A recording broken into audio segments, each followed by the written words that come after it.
ఇప్పుడు తెలంగాణ కాంగ్రెస్ ఎంపీలు మొత్తం కాంగ్రెస్ పార్టీ ఒక అడ్జర్న్మెంట్ మోషన్ ఇచ్చి పార్లమెంట్ స్తంభింపజేస్తే కడతారా?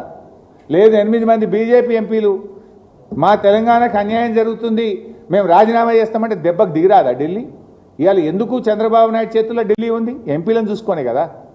మరి మన ఎంపీలు నిర్ణయించుకోవాలి. మిమ్మల్ని ఎంపీలు చేసింది తెలంగాణ హక్కులు కాలరాయడానికా, తెలంగాణ హక్కులు కాపాడడానికా? తెలంగాణ బీజేపీ ఎంపీలు ఆలోచించాలి.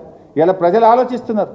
మనం 8 కాంగ్రెస్ని గెలిపిస్తేమి, 8 బీజేపీని గెలిస్తేమి, ఈ 16 మంది మౌనం వహించబట్టే చంద్రబాబు నాయుడు ఇవాళ ఈ ప్రాజెక్టు అన్యాయంగా కడుతుందనే విషయం ఇవాళ తెలంగాణ సమాజానికి అర్థమవుతా ఉంది. సో సిడబ్ల్యూసీని ఒప్పిస్తానే ధైర్యం ఎక్కడిది మీకు?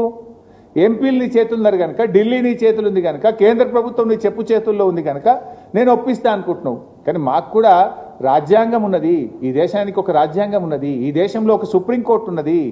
హక్కులను కాపాడడానికి సర్వోన్నత న్యాయస్థానం మీద మాకు నమ్మకం ఉన్నది.